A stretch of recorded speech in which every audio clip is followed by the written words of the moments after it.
It is a great honor and a privilege to introduce Moshe and Ruth Cohn.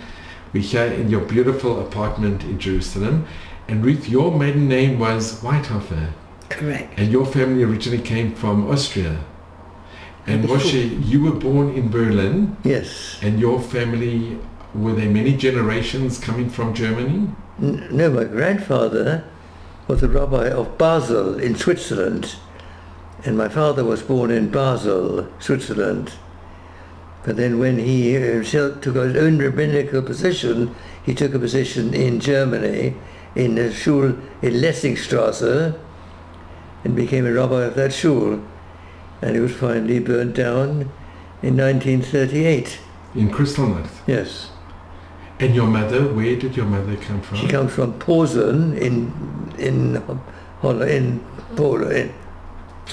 In Poland, yeah. And your father, he was a rabbi of the shul in Berlin? Yes, in Lessingstrasse. It was a very academic shul. It had a lot of university lecturers and so on. And amongst them was... Sorry? Amongst them, some of the names of some of the academics who were there. Albert Einstein. Oh, Albert Einstein. He wasn't a frequent goer, but he was a member. And do you remember any other illustrious... What about your grandfather? You should tell us about your grandfather. My grandfather was a rabbi of Basel in Switzerland, and he invited the first Zionist Congress to come to Basel, and that's why it came there. And he offered them the facilities of the shul. But he made a condition. The Torah Herzl had to be... Herzl had to be called up to the Torah while he was there. And he fulfilled that condition? Yes. And he said he can't read Hebrew, he can't do it. So Moshe's grandfather said, I'll teach you, which he did. And then afterwards, after the first, the reason why the first Zionist Congress was there was because he really wanted it in Germany, but the German reform were quite strong there, and they said, but Germany is our Jerusalem. We don't want to have a Zionist Congress here. So when Moshe's grandfather said, Basel is a German-speaking, you can still have a German-speaking, but have it here. And after the first Zionist Congress, I think he wrote to Moshe's grandfather to say it was harder for him to be called up on the Shabbat morning than it was for him to address the first Zionist Congress. That is amazing. But that is so historic. The very first Zionist Congress was held in Basel. And it's thanks to your grandfather. Yeah. Yes. Well, that's why, yes. Well, not the Congress, but the venue. Yes. Yes. Well, he also spoke at the... Oh, he spoke there? Yeah. Your grandfather spoke at the very first Zionist Congress? Because it wasn't... He invited them to come to Basel. The German Jews were so assimilated, they didn't want to have anything to do with Zionism. They said, Germany is our Jerusalem. And his name was Moshe Michael Cohn, and it's quite well known that he was that he invited Herzl to come. And when Germany didn't want it, my grandfather said to Herzl, come to Basel. You're very welcome here. So, hence the first Zionist Congress was in Basel, Switzerland. And did your father or grandfather have connections with Samson Raphael Hirsch? Do where? Did they have a connection with Samson Raphael Hirsch from Frankfurt? No, I don't think it was a personal connection. But my father quoted him a lot, and we had a lot of his books. But I don't think he had a personal connection with him. And when were you born? In 1936. So I'm the youngest of 7 children. And my older siblings also were far more sort of Germanic, and they knew him far more than I did. But I was basically brought up in England. I was 3 when we came to England, and my whole upbringing was English. And how did your family manage to leave Germany? Oh, yeah, I've forgotten that actually. I think Tante Rosa came from Switzerland, and because Moshe's father was born in Switzerland, they could go to Switzerland from Germany. He had a Swiss passport? He had a Swiss passport, as far as I know. But the Swiss said, you can stay here for 6 months, but we are neutral. Then you have to go back to Germany. They knew what would happen, but they said you'll have to go back to Germany. But thank God, we're not really sure, but we think it could have been through Dr. Schoenfeld, but we're not really sure. Somehow the family managed to get then to England. Now it was parents, 7 children, and the grandmother, this Rabbi Moshe Cohn's mother, lived with them. So they managed, all of them, Baruch Hashem, to get to... There was a family of 10. Yeah. Parents, 7 children, and the grandmother. Here's a picture of your father. Yes. And how many years was he the rabbi in Berlin? I think it was, he had only that, he had a small job prior to Berlin, and then he had a call, as they call it, to go to his shul in Letzigstrasse, which was a very academic shul. I'm not quite sure which year, but he was there all the time. He didn't move around. He had some very illustrious members of his shul. I think Albert Einstein was a member. He wasn't a regular congregant, but he was a member. And during Kristalnacht, was the shul burned or destroyed? I think it was the night after, wasn't it? Yes. Our son actually wrote an article about Moshe's father's talit, that has, where the holes were, where the holes were burnt in it, yes. in his talit. And Moshe's siblings had very vivid memories, because the next day the parents took them to show them what had happened, and they were very it made a very big impression on them. But Moshe was much younger, so he doesn't remember that. But what's very funny is that they said that when Moshe was little and the older siblings realized things were not good, that Moshe would go around the house singing, I love ich liebe jeden, something about I love everyone. I love everybody. Yeah, and he'd be singing around, I love everybody, and they were all in this like really hard times, but because this little baby was like singing, little child was singing. Moshe, do you still remember the song? No. Yes, alle Leute habe ich lieb. Alle Leute habe ich, yeah. Your brother used to sing it, yes. Alle Leute, do you speak German? From Yiddish. Alle Leute habe ich lieb. I don't know how it goes on, but it's... And after Kristalnacht, what happened to the community and what happened to your parents? And my father wanted to stay to the last moment because he felt a duty to his congregants, but his shul was burnt down, and my father was born in Switzerland, so he had Swiss nationality, and I have an uncle there, a brother of my father, and he urged him... Vater. Yeah, the father of Arthur of Basel. Arthur Cohn. Yeah. Marcus Cohn. And he urged them to come to safety to Basel after the pogroms in Berlin. And when did they leave? Was it very soon after that? So after that, yeah. Yes. In 38.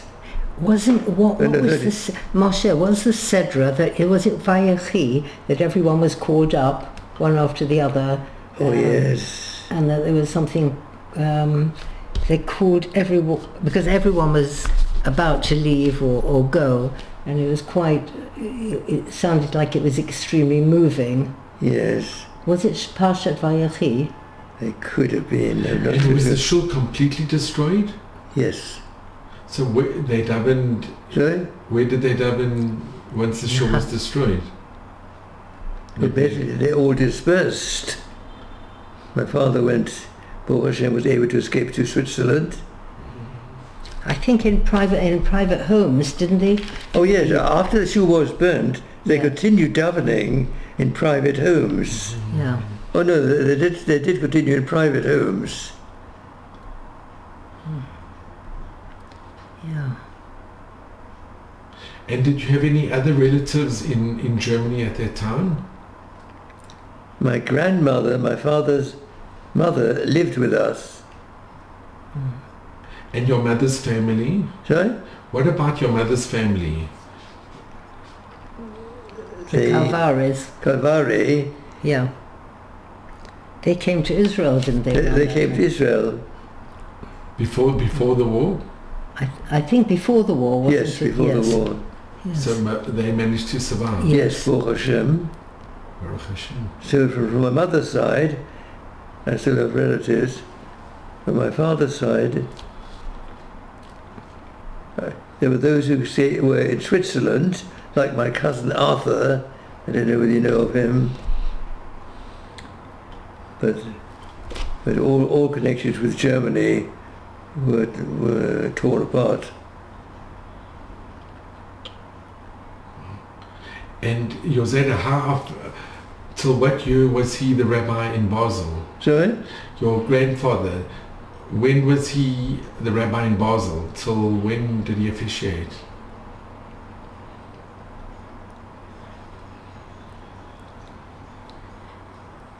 Or when you came back from, when the family returned from Berlin to Basel, was your grandfather still alive? No, he wasn't. That's think why that- his widow lived with Moshe's. Moshe's think- father was the oldest of 4 children.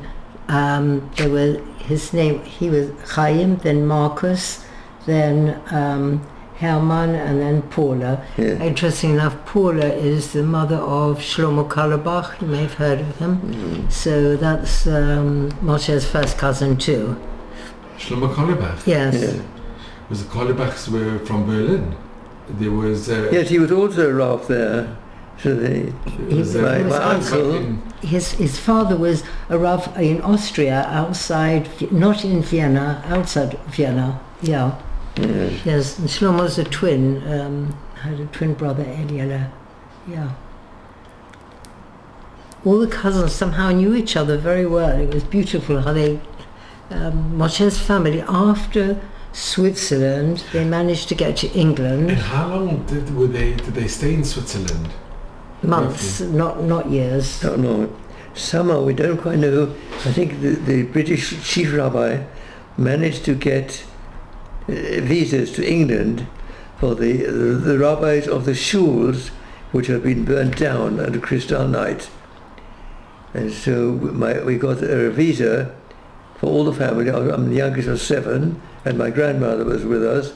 So it was altogether 10 people. And we got visas to come to England. And maybe Rabbi Schoenfeld could have helped.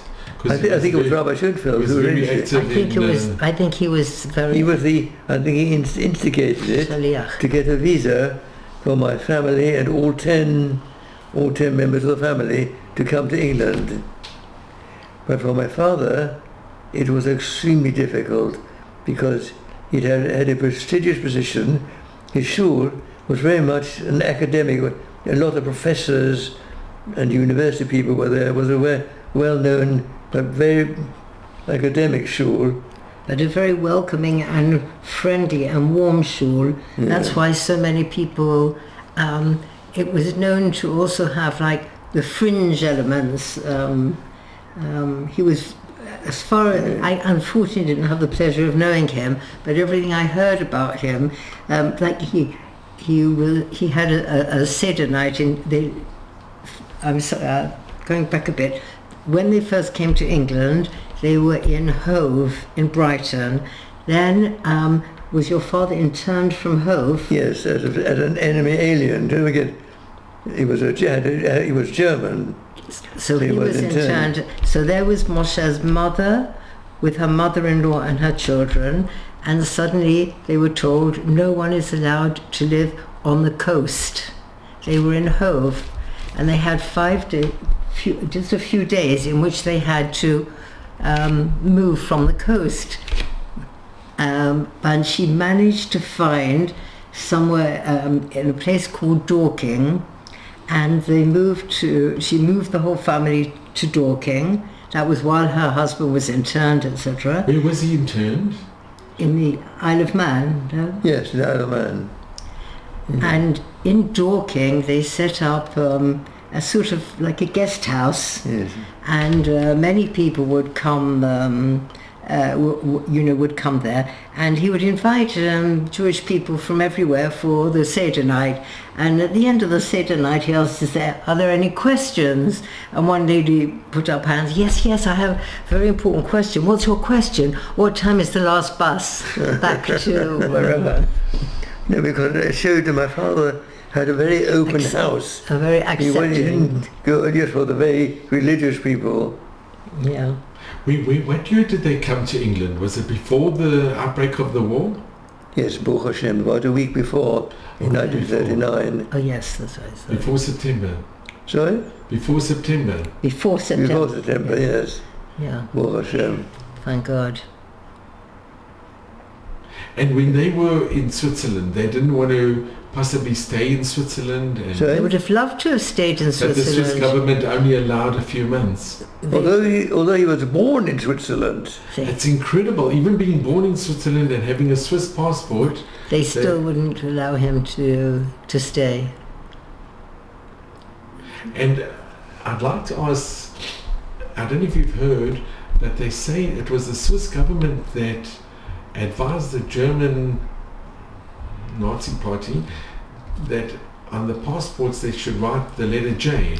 Have you heard this before?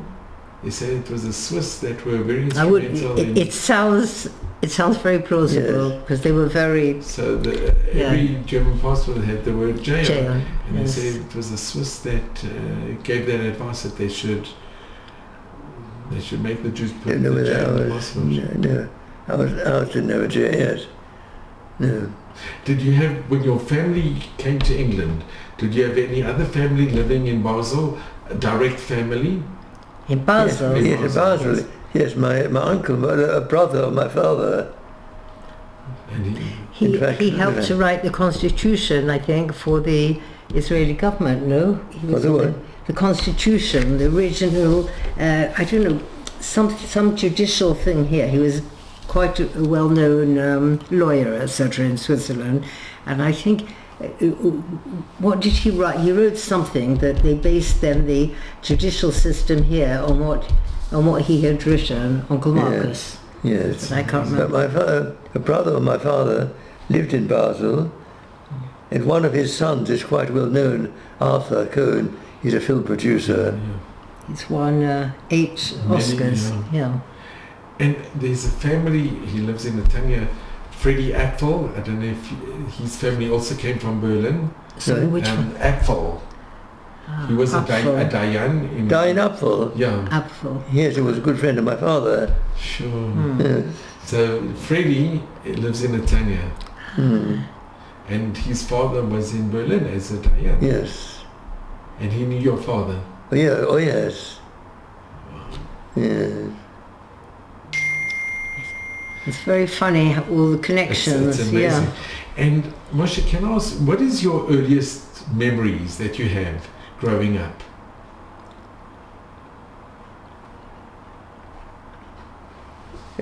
My youth was not particularly happy, because my parents spoke only German. They didn't have a fixed income. Did your father, after being interned, did he get a position as a rabbi? No. We had a kind of boarding house. We finally moved to a place called Dorking in Surrey, which is a beautiful countryside. And at that time there were a few Jews there, but we had visitors came from all over the country on holiday and paid us. And so it was a lot of work on my mother. I just remember working all hours, but there was no Jewish school, no Jewish education. During the war, there was a minyan there, and even after the war, there was about 3 or 4 miles from there was a Jewish blind home where you could go walk on Shabbos and get a kind of minyan, but there was no Jewish community there at all. In fact, my parents were very, very impressed. The first place that Moshe took me was to the blind home near Dorking, and at that time, if you had old age homes or anything like this, you always put them far, far away, as far away as you could, but in beautiful surroundings, so it meant that no one could really visit them. Now and again people would go on a Sunday, but really they were very isolated. I'm so happy that nowadays they tend to put old age homes and blind homes, etc., in the centre of the community so they can be part of it. But Moshe's father, it was a long walk. How long did it take you to walk to the blind home? About 50 minutes, 50 minutes to walk. And he would try and walk there every Shabbat. And when we went there, the people were all asking after Moshe's family, because they said, and this was years after they'd left, we're talking about 9 years after they left, people were still asking after them, because they had very nice memories. And Moshe also took me to the home where they had lived. It was called Windycroft, and the neighbours, the non-Jewish neighbours, all came out and said, oh, so many people have been coming, looking for Windycroft, looking for your family, which was very nice. Does it still exist, the guest house? It became, no. Oh, no. I think it became a block of flats or something, yes. But, yeah. And Moshe, did your parents speak to you a little bit about Kristalnacht? Did you ever hear first-hand accounts of... Not really, no. Your siblings, did they speak to you a little bit? It must have been traumatic, but they didn't speak to us about Kristallnacht, only about fleeing from Berlin, but not about Kristallnacht itself. Yes. And have you ever gone back to Germany or visited Berlin? No. Never, no desire to do so either. No. And they haven't rebuilt the synagogue? My brother, I'm the youngest of 7, and my brother, who's the second in command, he's 9 years old, but me, I think he's been back to Berlin. But he might have even he was obviously that much older when he might have had some memories of Berlin. I've had absolutely no memories whatsoever of Berlin, so I have no desire to go back either. And can I ask, how long was your father interned in the Isle of Wight? For about 6 months, in a place called the Isle of Man. The Isle of Man? Yes. And this... And do you have any memories when he came back, or? Oh yes, we were happy to see him. Yes, yes. And during the time that he was interned, were you able to visit him, or? I don't think so. No. He didn't find. For your mother. He didn't find it so bad, because in the Isle of Man there were a lot of refugees, and he was a rabbi, so he had a form. He gave shiurim, and in German, He actually quite liked it. he had a captive audience. And when he came back, did he ever want to go back into the rabbinate to become a Rav of a Kehillah? No, but it would have been quite difficult because he didn't really know English. He had a PhD in English. Sorry? He did his PhD. Yeah. No, you did a PhD on an English author, but the PhD was in German. To read. But he would have found it too difficult. He did want to. we had one or two people who lived in Dorking, not religious, who had a bar mitzvah, and my father would give them lessons, and he would speak to them in English, kind of English, to talk to them. But basically, he found English more German. German was his habitat. And how long did you stay in Dorkings? Too long. I thought you'd answer that. On 1958 was it? No, longer. You went to school then? I went to school in Dorking. And going to school, did you experience any anti-Semitism or any anti-Jewish feeling? No anti-Semitism, but there was a mixed school of about 800 children, and I was the only Jewish. There's one other Jewish boy there, and that was quite difficult.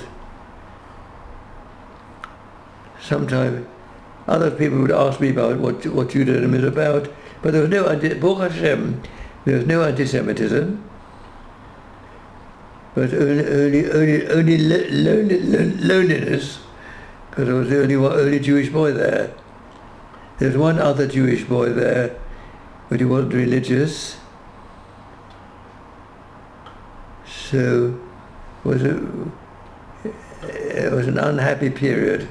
And if a class fell on one of the Chagim? So, oh no, they had no problem. But my mother had to write a note.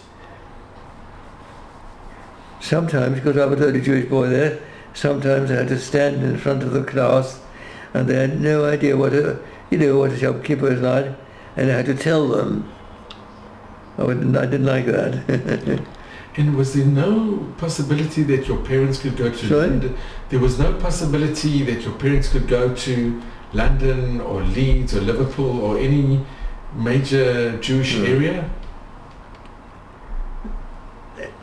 That is, we had a kind of boarding. It was a beautiful area of England, and during the summer month, we had a boarding house, and people came. They loved it. He would say, "You're so lucky to live here." I could throttle them.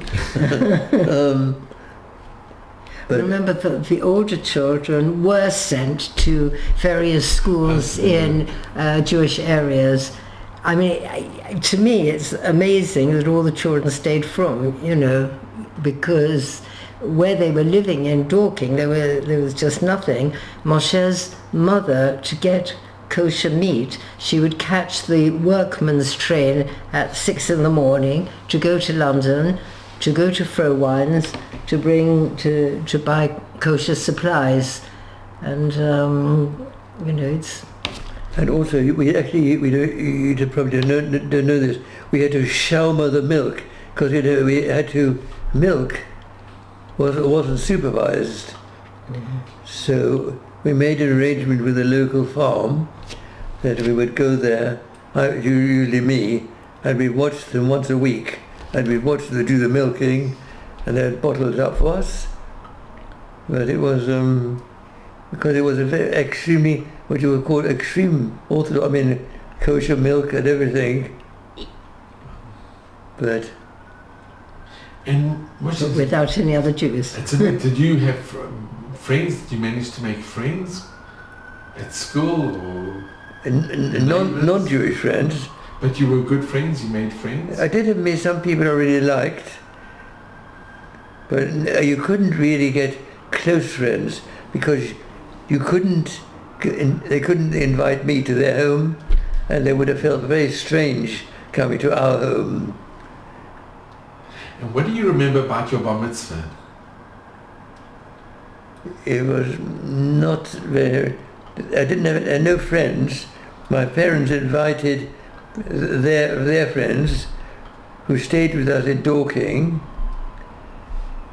So we had to put them all up. We had some non-Jewish friends who rented out rooms for a bit of extra income.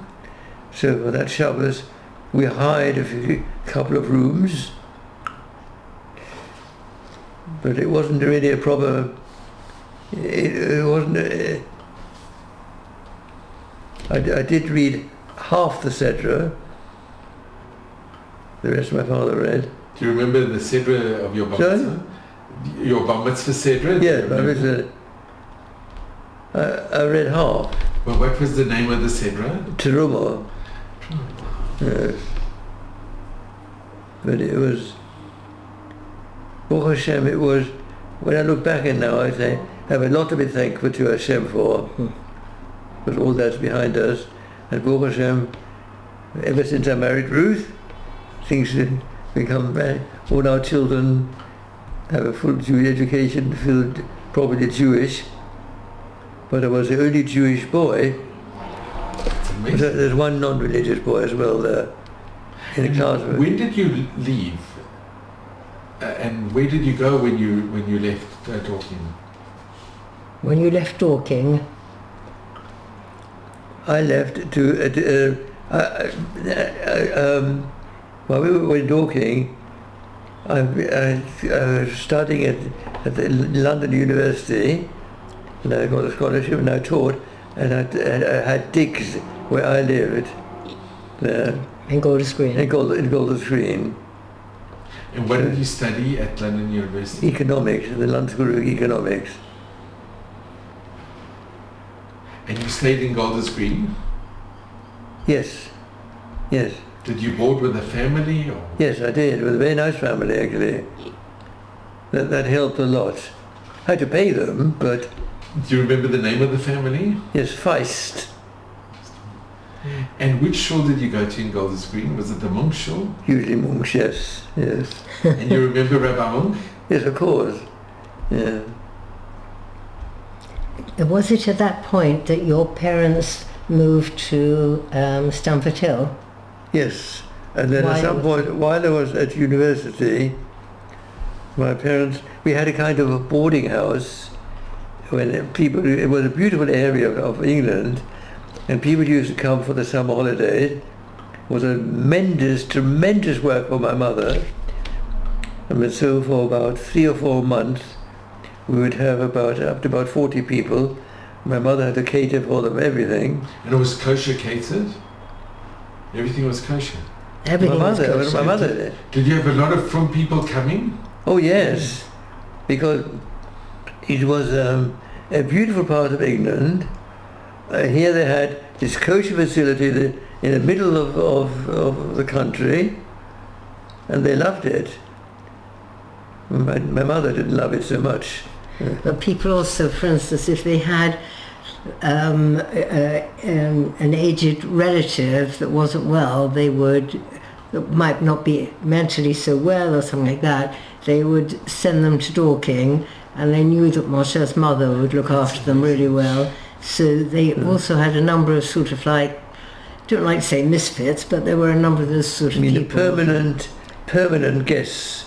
Yeah. And it's so convenient for their family that had a kosher facility for them, and they were out of They the knew way. they were well looked after. And Yeah. Moshe's mother was just And amazing. maybe they stayed there because they had an income. And I think it was very difficult. Yes. It's Yes. just so sad that your father wasn't offered, coming from such an illustrious background, Yeah. he wasn't offered a position in one of the shuls in one of the major Jewish areas.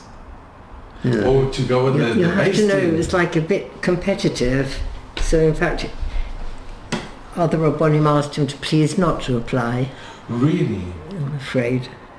Yeah. Also, my father had a slight problem. He really never mastered English. I think there's one school there which was spoken German, but I don't think he would have given a regular sermon in English. And did your parents have a connection with Rabbi Schoenfeld? With who? Rabbi Schoenfeld? Rabbi Schoenfeld. Yes. Did he come to the home? Do you personally remember Rabbi Schoenfeld? I think he facilitated that my parents got the visa to come to England. But once they were in England, did they keep up the connection? Not really, no. Because we lived in Dorking, which is about 30-40 miles south of London. And were they happy when they came to Stamford Hill eventually? My mother was. My father found it more difficult. because in Dorking, although it was only occasionally, when we had we had for about 3 or 4 months in the year, we'd have guests. It was a beautiful part of England, and people would come there for holiday, and so my father could be in his element, or in German, but he could give droshes and he could give shiurim, etc. Were most of the guests that came German speaking? Yes. Yeah. Yes. Although, you remember Evelyn Schiff, she was a little girl, didn't speak German. She remembers the Sidorim so well, and she loved them. So I said, but did you understand it? No. So she said, I used to look at Moshe's father's beautiful blue eyes, and I'd hear his voice, and it's just so funny that, as a child, she remembers enjoying it, but it was in a foreign language for her. Moshe, can I ask, in Stamford Hill, was there a German Kehillah that your parents... We went to the Das Yisrael Shul there. In Stamford Hill? Yes. No, it's not officially German, but a lot of German people went there. So we have a picture of your parents. Yeah. It's a magnificent picture. It's just so sad that your father was such a... coming from such a distinguished background that that he wasn't utilized. Yeah. Yes. And if you could show Ruth some of the other pictures. So here's... With pleasure. This, I think, is your sister Paula's wedding, no? Yes, that must be Mario, yeah. So this is Moshe's. As Moshe mentioned, he's the youngest of 7. He has 5 sisters and 1 brother. 5 sisters is quite something. Yeah. And he was very close with this particular sister as well. And she married someone called Mario Eiserman. And actually, when his father passed away, there was a whole page obituary in the Times, because his father had been an antique collector, was it? Dealer. He dealt with antiques. Yeah. So that was quite interesting. But straight after the wedding, they moved to America, and I think that must have been very, very hard for the parents. But when you look at the people that are here, you can see they're all very... very religious. Yes. Yes. And this is a photo of Moshe's older sister called Ina and Moshe, who is then known as Meki. But this was taken in 1939 in Basel in Switzerland. So, in other words, we know in 1939 you were still in Basel, and then from there, of course, you moved to England. But this sister was really quite remarkable. She was the oldest, and really sort of half brought Moshe up. And I'm the youngest. Yes. And she would pay him to have a bath. She'd pay him to have a haircut. She would rent each child there was a chest of drawers, and each child was allocated a drawer. And Moshe only needed half a drawer, so he rented out the other half to his older sister. And I think it's so beautiful. She was already working. She didn't just give him money, he earned the money. And I think it was so beautiful the way she did it, just lovely. So we're still very, very much in contact with the next generation. I'm trying to think where this was taken. Was this in Dorking or was this in London? I don't know. I think so. So this is a picture of Moshe with his mother. He was very, very close with his mother, and she was really a remarkable, remarkable lady. And when we got married, at one point there was talk that perhaps she would move in with us, but she was so sweet. She said if she moved if we would divide our home into 2, she would be upstairs, we would be downstairs, that once a week Moshe was allowed to come up to her, would be allowed to come up to her. In other words, she so much didn't want to in any way be a burden, and she felt, it was just beautiful. For instance, on a Motzei Shabbat, Moshe would phone straight away, how are you? What's Ruth doing? The washing up. Good, I'd love to speak to you as soon as you finished helping her. That's amazing. Yeah. A very, very special mother-in-law. And how did you both meet? I suppose you could say, in some sense, it's the benefit of Dorking. Dorking, there was no Jewish education, and I really didn't know any Hebrew. When I was at university... Your father didn't teach you? It was difficult. Yes, but not when you learn Hebrew, you've really got to know Aleph, Beresh, Beish, Bereshit, Guru. But it was not on that standard. But we actually met in Hillel House to learn Hebrew in Hensley Street, learning Ivrit. And Hensley House was a student house in England. And if we hadn't met there, I don't think there's no other place we could have met. And where was this? Was that university? It was. Hillel House isn't an actual university, but all the university. It was in the centre of the university world. Yeah. We're in London. In London, yes. So I come up from my college, and Moshe come, and we met there. Does it still exist, the Hillel House? Hillel House. I think it's all around the world. I'm not. I think the end of the street is probably. Hillel House. It's probably changed a lot, but yes, I think it probably is. And you were learning Hebrew? We were learning Hebrew there. And she was the best in class, and I was the worst. But we had Shar Lamatchil. Do you remember that newspaper? And they never had enough copies, so you had to share. So we shared. I had to make sure I shared with her. But it was interesting that it was... And your wedding, where did you get married? That's a very interesting question. Why am I... in fact, I can show you our wedding invitation. Yeah, because we got married under the... we had been members of a shul called Bayswater Synagogue, which was knocked down in order to widen a road. So therefore, in the interim, we were using the hall of the local Sephardi shul. But the person who married us was Moshe's brother, and he was a rabbi under the Adas Yisrael umbrella. So it was a United Synagogue wedding in a Sephardi shul under the auspices of the Adas Yisrael. And when people saw our wedding invitation, people in Stamford Hill, they were very excited, and they told their children, "We're going to a Sephardi wedding. It's going to be so exciting."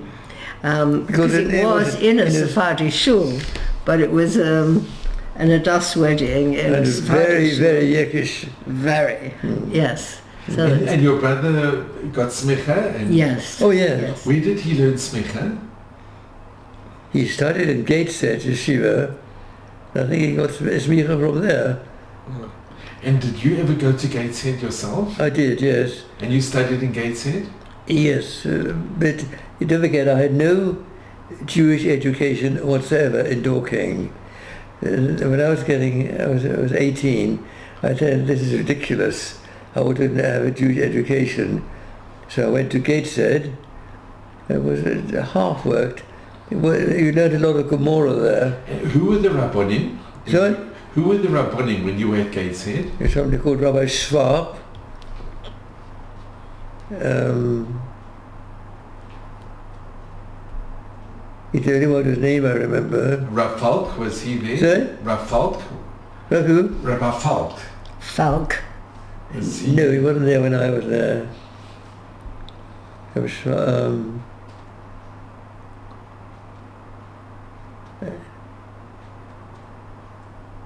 and being in Gateshead, were you happy there? Did you I was to a certain extent, because where we were living we were completely cut off from Jewish life. There was an old age home about 4 miles from us, for which we walked occasionally, but there was no school, nothing Jewish. So I wanted to go. I said, this is ridiculous. I know nothing about our religion. So I decided to go there. In retrospect, it wasn't the best decision, because we learned Gomorrah very much. It's not easy to go to Gomorrah from nothing. And your brother, what made your brother go into the rabbinate? Sorry? What made your brother learn at Gateshead and get smicha? He felt he ought to. When Moshe was born, he said, "You're so lucky. You can become a train driver. I've got to become a rabbi," because there were so many generations of rabbonim. He just felt that was what he would have to do. And did he have a position in? Yes. He was the rabbi in London in, what's it called? First near Liverpool, in Wallasey. In fact, we were in contact with some people who used to be his congregants, who then made Aliyah to Israel, and they spoke so warmly of the time when he was their teacher in Wallasey, which is next to Liverpool. Then he went to London, and near Swiss Cottage, there's a shul, the Hampstead Adas. Yes, the Hampstead Adas, and he was the rabbi of the Hampstead Adas there. Yeah. But yes, but he felt that that's what he would have to do. Yeah. And did any of your other siblings decide to make Aliyah and come to Israel? Yes, your sister Eva came from Switzerland. She made Aliyah. Yeah.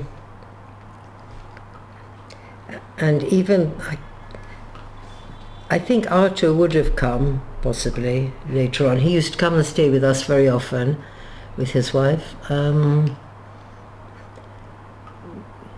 Some of the next generation have come. And the family remained from? I can't believe it, that not only the next generation, the generation after that, and the generation after that. It's very rare that you find generation after generation. Usually there are a few, but I think it's the merit of Moshe's mother and father that it's unbelievable. They all. It really is. It's incredible. Yeah. It's very unusual that everyone should. And they're all quite close, like all the cousins, etc. It's very beautiful. And you were living in Hellensley Avenue in yes, in Hellensley Avenue. You're quite right. In when we got married, yes. And you were there for quite a while? About 28 years, something like that. Yes. We were very happy in England. We did not come to Israel because we were not happy there. We came to Israel because of the pull of Israel, and a cousin of Moshe's, this artist's brother Dodi, once said to us, if you want to go and live in Israel, you have to send your children before you. He said, it's very hard, but if you don't, they will settle in England and you'll never come. And he was absolutely right. So that's what we did. And it really was very good, and we're very, very blessed. I mean, and your children live here? All our children live here. All our children live here? We're blessed with 3 children. They all live here. And our grandchildren, and great-grandchildren. It's a very big bracha. Yeah, it's a huge bracha. It's an Odati. And what's interesting is that they moved when we lived in Hatayasim, and when we moved, we've only moved very recently here. That's why we haven't been able to meet with you till now to give up Mordechai, because we have 2 children living across the road, and it's such a bracha, I can't tell you. It's just absolutely amazing, they're always popping in, and the grandchildren are popping in, and great-grandchildren are popping in. It's just not that the married grandchildren don't live around here, but when they visit their parents, then so it's lovely. So if I can ask you both, what message do you impart to to your children, grandchildren, and to the future generations? I think first I would say the importance of family, to keep up with your parents and your siblings. I have to say Moshe was amazing in that way, and I think he is absolutely right. You know, when we would go out, when we were still living in Golders Green, and if there was something happening at the shul, he would come home in the middle and just give each child a kiss and go back. And when we came here and we were retired, I did a guiding course, started guiding, and Moshe was doing like voluntary things with accountancy, but then we looked after grandchildren, and I have to say it was a brilliant idea of Moshe's that we should be the children's mutaplim. The parents had to go to work and we looked after the grandchildren, and I think because of that we have an enormously warm relationship with our grandchildren, because we know them really well and they know us really well. It's hard work, and nobody's, if you're working like in a museum or something, everyone's saying, oh, you're wonderful, thank you, you're great. That doesn't happen with little children. But you're something more special. And, it's just, you very often think other things are very important, and they are. I'm not saying they're not important, but really, at the end of the day, family comes first, and if you can have a relationship with your children and grandchildren, it will last forever and ever and ever. And the children's childhood is very, very short. I mean, it pains me a bit that so many young mothers here have to go out to work and leave their children. I'm sure that it will go back again to people realizing really it'd be good if mothers could bring up their own children rather than having to send them out. I have a cousin who grew up on Kibbutz Givat Brenner. In Givat Brenner, I still remember them taking the children to the children's home. At 4 o'clock, all the children came to their parents, big thing. But when, I think one day they'll realize that really, you never, ever, ever regret the time you spend with family. And if ever you're thinking about taking a photo, you never regret any photos you take. You only regret the photos you don't take. So true. And coming to Israel, it was a very important decision that you made. Yes. And you're happy that you made we're that absolutely thrilled. Yeah. But many of our friends in England couldn't really understand. We were extremely happy in London. At that time there wasn't the anti-Semitism that you hear about now, but we were we belonged to a beautiful community in Golders Green. England now has changed drastically. Yes. Can I ask you, going back to your origins, being born in Berlin? Going back to your origins, being born in Berlin, yes. How do you feel that the European Union wants to impose sanctions on Israel, and Germany was the one country that they were very forceful in preventing the European Union from that decision to impose sanctions? It was Germany that came to our assistance, and that resolution wasn't passed because of Germany, which is, how do you feel? There must be... They were trying to atone. But they become, in Europe, Germany's become a very close ally of Israel, and yes. In a very difficult environment, they've stood by our side. Yes, they were. They supported Israel when many other countries didn't. Yes. In contrast to Austria, which is never accepted, they always feel that they're the victims, the Austrians, and they have never, where Germany was trying to do positive things. You remember I mentioned to you this Rachel Fletcher. she's sort of quite involved with people from Germany, and they really feel that they want to do good in some way, you know. But I never have that feeling about Austrians. There was the Austrian Chancellor that was very pro-Israel. Oh. The previous Chancellor was very pro-Israel. And in Vienna, they have a sign by the Jewish Museum asking for atonement, and it's there for the whole public to see in the city centre. I, in contrast to Moshe, I did go back to Austria with my mother, and I felt anti-Semitism all around me, and the only place I felt comfortable was in the cemetery. And I didn't, I mean, when you think about Kurt Waldheim, I mean, they knew, you know, so much was known already, and yet he was chosen to be the Chancellor in... and he was the Secretary General of the United Nations. Yes. When did you go back with your mother?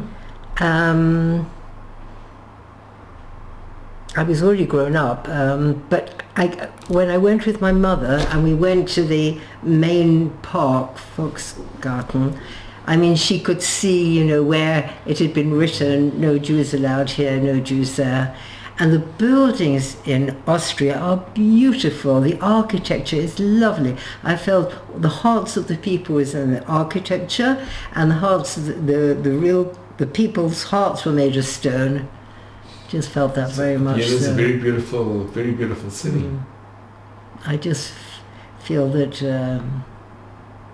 But it has changed a bit. There was the head of the parliament also had reached out to Israel and was very pro-Jewish as well. But this is recently. This happened. Well, I'm in contact with someone called Lucia Heilmann. She was hidden during the war, and I speak to her every week because she was a very good friend of my aunt who was murdered when she was 16. And this Lucia Heilmann has said she never had as good a friend as my aunt. But my aunt was a little girl when they knew each other. And I find that, and Lucia speaks has spoken a lot in schools, and she has been honoured in Parliament, and she's been given a lot of honours. But I don't like the stones. They wanted to put a stone in the name of my aunt. So I said, well, first of all, I wouldn't have a stone just for my aunt. She was murdered together with her parents.